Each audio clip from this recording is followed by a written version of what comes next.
In the 16th and 17th centuries, the Roman Inquisition's attention on presumed witchcraft was at its zenith. One inquisitorial examination occurred in Italy, in the region called Friuli. A local town crier was recorded giving testimony that officials and witnesses found disturbing. He claimed that on certain nights, his soul would leave his body so he could gather bundles of fennel alongside others in service of Christ. They would use these to fight the devil's witches, who were using sorghum stalks. This nocturnal spiritual conflict between witches serving both good and evil supposedly took place across broad crop fields, and enough people were claiming to be witnesses to disturb the inquisitors of the era greatly.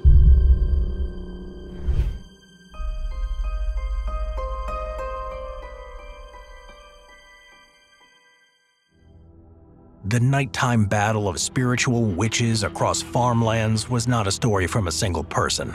Numerous witnesses publicly stated that they could both see and converse with spirits, many of whom were living relatives. Multiple women testified to inquisitors that they had ridden together in a nighttime horde alongside the goddess Diana.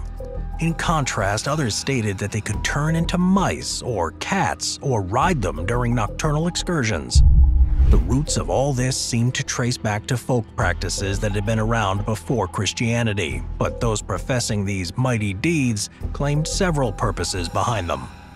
One of them was making sure local villages enjoyed crop fertility, and this was more than just basic harvest folklore or superstitions spreading through the peasant class. The peasants believed they participated in ceremonial nocturnal battles as spirits, regarded themselves as good walkers or Benandanti. Roman inquisitors certainly took notice and started official proceedings and trials. Scholarly analysis highlights how many Benandanti beliefs were distinct. They were similar to a broader collection of traditions that farmers across the European continent believed and practiced. While this agrarian cult was nominally Christian in tradition, ancestral pagan practices survived through the Middle Ages and well into the Renaissance. One tradition dominated the local practices then, later becoming a central factor of modern Halloween traditions. A central theme of this story is the procession of the dead. Members of the Benandanti who were put through inquisitorial examination made several claims, and many were diverse to the point of being nebulous. However, a handful of core beliefs stayed consistent with the agrarian traditions of the time. The good walkers and their night battles weren't just a matter of defeating evil. They were conducted specifically among the crops to manifest crop fertility and assure local villagers of a bountiful harvest at the end of the season. The town crier claimed that the good walkers were fighting against witches of evil known as Malandante, and that these battles happened throughout the year for dominance over the fruits the world provided in abundance. The Benandanti, deeply entrenched in their belief system, regarded their nocturnal journeys as tangible experiences rather than mere dreams or visions. Every Tuesday between the Ember Days, which were marked by periods of fasting in the Catholic Church, the Benandanti asserted that their spirits would depart from their bodies, assuming the forms of small animals. Men among them would venture into the fields to engage in fierce battles against malevolent witches armed with nothing but fennel stalks, while their adversaries wielded sorghum stalks, often used as witches' brooms. Success in these nocturnal skirmishes was believed to ensure a bountiful harvest for the community. In contrast, female Benandanti embarked on different sacred tasks during their astral journeys. They spoke of attending grand feasts where they danced, indulged in food and drink, and mingled with the diverse procession of spirits, animals, and fairies. These gatherings were described as revelries, presided over by a prominent figure, the abbess, who held court at the edge of a well, radiating splendor and authority. It was within these mystical gatherings that the female Benandanti purportedly gained insights into the fate of their fellow villagers, learning who among them would pass away in the coming year. The idea of these rites serving as an agricultural intention certainly struck a chord with local families and villagers, who often struggled to get enough food yearly. However, this formerly pagan ritual took on a Christian tone over time, and that was doing battle in the name of Christ. Many Benandanti considered themselves as souls handpicked by God, and they thought it was their divine duty to protect crops in spiritual rituals performed in dedicated service of their Lord. Scholars studying the Benandanti in the 20th century formed two different theories about what was happening, with pagan beliefs taking on a Christian aura. First, it's possible that those claiming to be good walkers were Christianizing their pagan rites to deflect church scrutiny, albeit in a rather unorthodox fashion. Second, it's possible that many of the good walkers were devout Christians who wanted to serve their God and protect the seasonal harvest.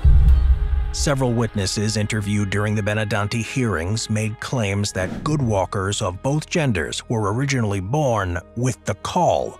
That meant that they would have been delivered as babies with a portion of the amniotic membrane wrapped around their heads. Friuli was one of many places with a superstition that anyone born like this would later turn into a witch. Benandanti claimed to wear their calls when they went into their night battles, and this lends credence to the theory of good walkers wrapping themselves in Christian rituals and dogma to avoid persecution by the church. They claimed that called births were proof of divine duty and selection by God, and so they moved forth in service of their Creator as good walkers. There were even masses held and celebrated over calls to try and boost their power. Investigations into potential Benandanti discovered that many participated in even more practices the church found questionable. Many of them were women, and they were suspected of getting involved in things such as spirit communication and folk medicine. Aquilina of Udine was interrogated in 1582 after several people reported her for practicing healing arts and being able to see spiritual elements. She passionately denied being either a witch or a member of the Benandanti. However, the Roman inquisitors kept pushing their investigations. Caterina La Guercia was a woman in Cividale. She faced accusations of witchcraft. Inquisitors asked her if she was a member of the Benandanti. She denied being a good walker, but she claimed that her dead husband was. When she said he used to move in procession with those who were already dead, the church had a definitive connection between the Benandanti and what they considered to be witchcraft. Several Benandanti continued to claim that their attendance in the rituals was in spiritual form. They would sometimes be in the shape of an animal, but their bodies were always left behind at home in an unresponsive state. One woman married to a Benandanti man testified that she called him multiple times and shook him vigorously but was unable to wake him up. Inquisitors interpreted these repeated claims of spiritual procession to mean that Benandanti activities were a more serious threat than basic folk practices. This meant that the Benandanti were a genuine dilemma for the church and its inquisitors. Were they practicing witchcraft, or were they genuine servants of the Christian God? Church representatives eventually concluded that the nocturnal nature of the gatherings was symbolic of witchcraft, and so they started presenting accusations of exactly that against the Benandanti. The good walkers claimed to participate in acts of spiritual flight and combat, and this happened during the night. Church inquisitors were eager to proclaim these as being known connections to witchcraft. Not everything about the Benandanti aligned with other beliefs about witchcraft. Benandanti believed they were fighting against witches, both for their crops and for their god. Even with these beliefs, inquisitors concluded there was enough evidence and reason to label Benandanti trials as heresy hearings against known witches. Paolo Gasparotto was a Benandanti in 1574 Italy. His son had fallen ill with a sickness that he couldn't identify, and he gave a charm to someone in the hopes of manifesting healing for his son. Don Bartolomeo Zagabrizza was the local priest, and use of folk magic got his attention.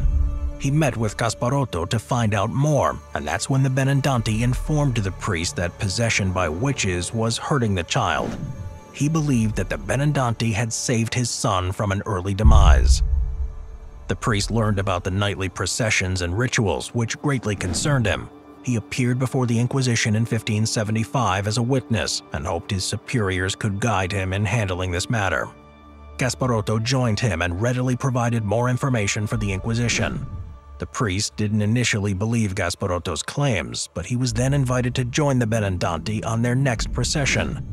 Zagabritsa later joined Gasparotto and other Benandanti to learn more about the processions and rituals. The inquisitors decided against continuing their investigations at the time, as they assumed that stories of combat among witches during nocturnal flights were mere fantasy.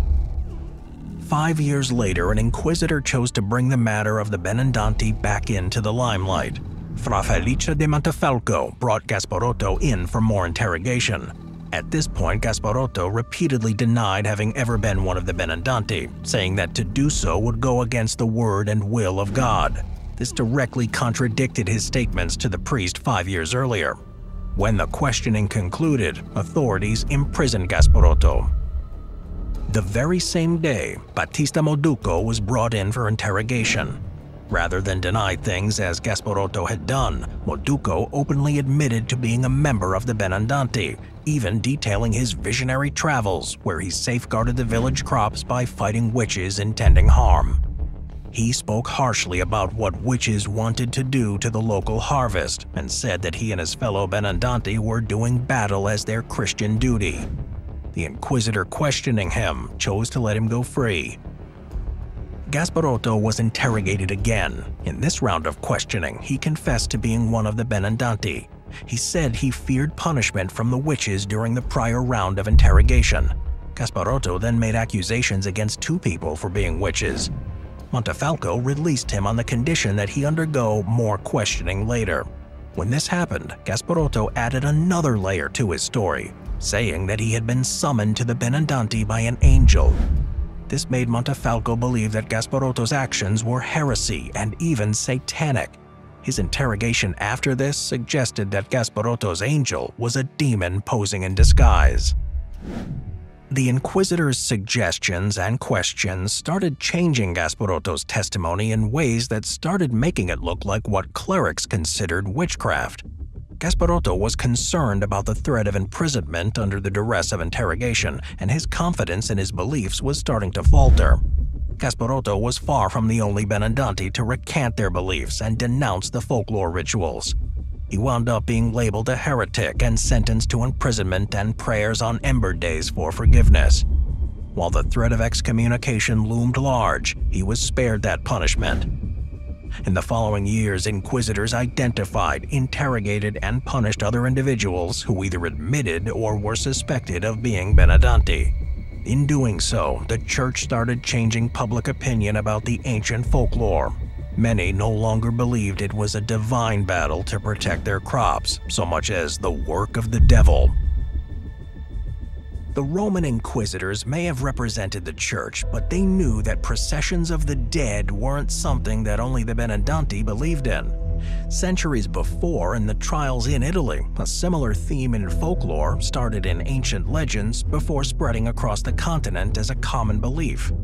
In many corners of Europe, many told stories of women making mysterious journeys during ember season nights. These mysterious journeys are sometimes called the Wild Hunt. Middle-aged German folklore spoke of a raging host or furious horde that would parade through the forest or across the sky during fall and winter nights. This procession of spirits was sometimes soldiers who had fallen in battle, gatherings of hunters, or even the restless souls of those who had disrespected the Sabbath. Just seeing them was believed to be an omen of pending catastrophe. The Ember Days of the church were likely co-opted from earlier pagan traditions, as with many Christian rituals. On these days, the hordes were believed to roam the countryside with baying hounds and spectral horses. Many witnesses or believers claimed that certain pagan figures would lead these processions. Diana and Herodias were 2 common names to be mentioned. These figures were later said to be the devil by church authorities.